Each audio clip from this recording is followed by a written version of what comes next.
सम्मानित बुजुर्ग, नौजवान साथी और आवाज सुन रही मेरी मात्र शक्तियां, आप सभी के चरणों में आपके बेटे, आपके बच्चे हर्ष शिकारा की हाथ जोड़कर राम राम।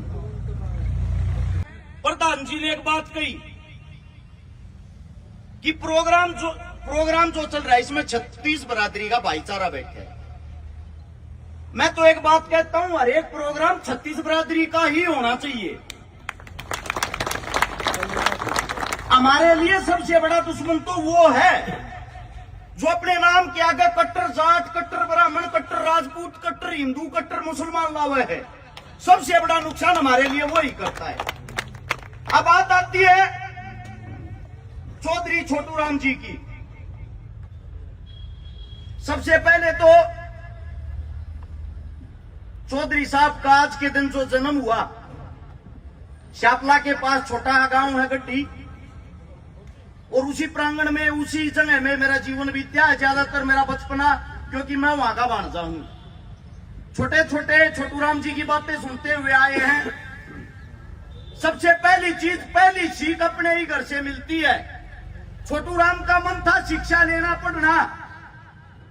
उनके पिताजी जो कर्जे में जूझ रहे थे, किसान थे, वो कर्जा लेने के लिए जाते हैं, उनको मना कर दिया जाता है और साथ में उनकी बेइज्जती करी जाती है। छोटू राम को वह बात दिल में लगी कि जिस दिन बड़ा आदमी बनूंगा पहले ऐसे करोड़ों से लड़ूंगा, इनके सामने लड़ाई लड़नी है।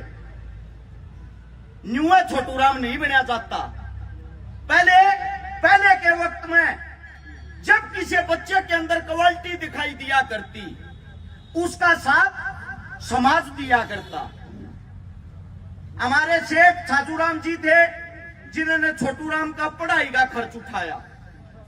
वो पढ़ा, शिक्षित हुआ, वो हमारा नेता बने। नेता बनने के बाद जब पहला चुनाव लड़ना था, जब न्यू बोले रे छोटू राम है आड़े तीता गया के कुकुर बटेगा, बोला के बात है, कुछ रूल होया करते उस टाइम पर कितनी जमीन का मालिक होना चाहिए। जब चुनाव लड़ सका ना पर्चा ना भर सकता। इसे दानवीर और दानी आदमी थे।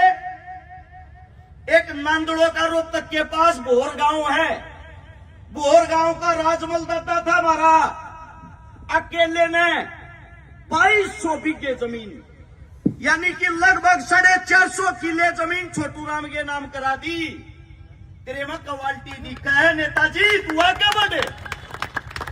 और जब वह जमीन नाम कराई, छोटू राम चुनाव लड़ा, चुनाव जीत्या और जीत का मंत्री बना।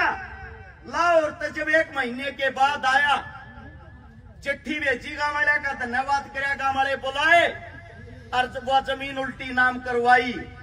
और वहां से एक बात कही, बोला थारी जमीन ने आज एक किसान को नेता बनाया है, संपूर्ण हिंदुस्तान की जमीन आज से मेरी जमीन है, तुम्हारे हक के लिए मैं लड़ूंगा। उसके बाद एक बारी लाहौर कोर्ट में पेशी पे किसान चला गया, कर्जे में दब रहा, अर्जा का आजोड़े खड़ा, जज साहब मान लिया मेरी जमीन को रख कर लो, पर इतनी शर्म का राख लो, मेरे बैल और मेरी झोपड़ी 2 चीजा में तो छोड़ दो, इनके सारे मैं रहते लूंगा कि मैं खाते लूंगा। न्यू बोला भाई संविधान में, कानून में इसी कोई बात नहीं लिख रहा कि तेरी जमीन न छोड़ दिया।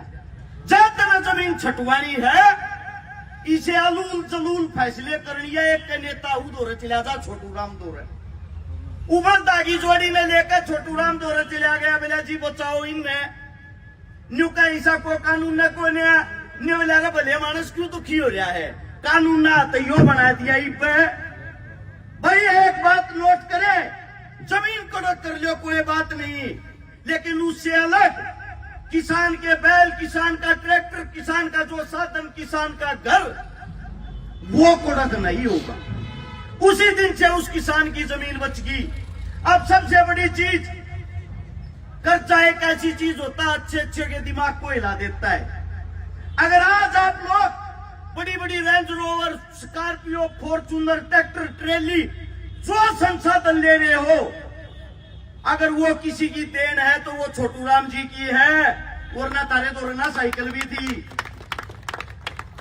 जिस तरीके से आज हमारी जमीनें अखबार होती है और सरकार करती है, अगर मुर्दे बनकर बैठे रहे, इस जात पात धर्म मजहब के खेल में फंसे रहे, एक बात नोट कर लेना, सबके रेडिया पे मिल जाएगा।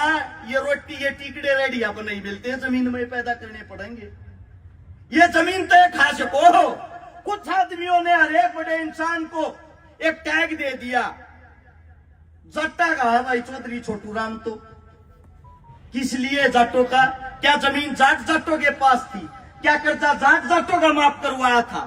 छोटू राम एक वो विचारधारा थी जिसने हिंदू, मुसलमान, सिख सभी को एक साथ लेके चला था। अपनी स्वयं की पार्टी बनाई, अपना खुद का चुनाव लड़ा, अपनी खुद की सरकार बनाई, 175 सीटा मगर 99 सीट ली। और तुम सब की जो आज जमीन के तुम हकदार हो, वो हक किसी ने दिलवाया? छोटू राम ने दिलवाया। कर्जा माफ करवाया? छोटू राम ने करवाया। जितनी नदियां का पानी आने लग रहा, जो नहर है, वे छोटू राम ने कटवाई। थारा अगर कोई जीण का सारा है तो चौधरी साहब था। इनको जातियों में मत बांटो, उनके काम देखो, एक दूसरे के कैसे काम पूरे करते थे।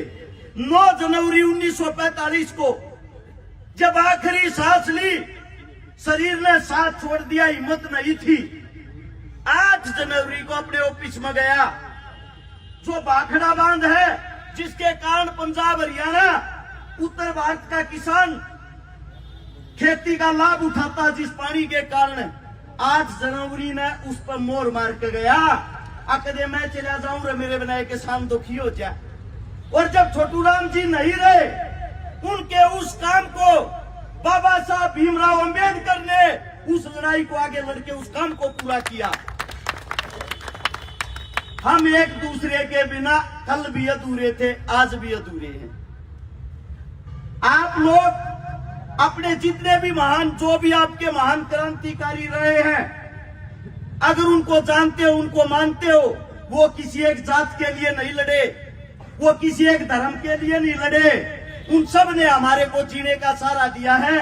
लेकिन आज एक ऐसा वक्त आ गया है, जो हमारे बच्चे, हमारे बेटे, वो गाड़ी पर तो भगत सिंह, छोटू राम वाले उनकी बातें न तो याद ना रखते। मोटे मोटे शब्दों में कहा छोटू राम ने, मंडी तय, फंडी तय, पाखंडी तय, बच कर रहना, थारा भला हो जाएगा, ना होगा नहीं। आज आजादी के इतने साल बाद भी हमारा देश कटा जा रहा है। मंडी दो रहा, फंडी दो रहा, पाखंडी दो रहा। उन तो बच्चे नहीं, फिर क्या का छोटू राम न मानने लाग रहे हो? गला तस्वीर टांगने से आप उस जैसे नहीं बन सकते। वो जीवन में धारणा भी पड़ेगा हमें।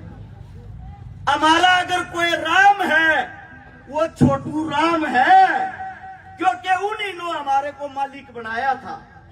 तो आप सभी से इतना ही कहना चाहूंगा, आड़े तो जो भी आदमी अपने घर आ जावे, खाली हाथ मत जाइयो रे।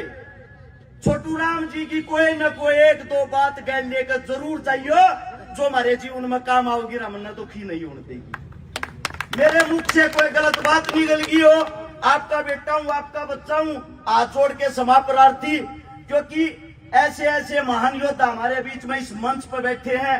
इन्हीं लोगों के बीच से हम सीखते हैं, इन्हीं लोगों की शिक्षा है, इन्हीं का ज्ञान है।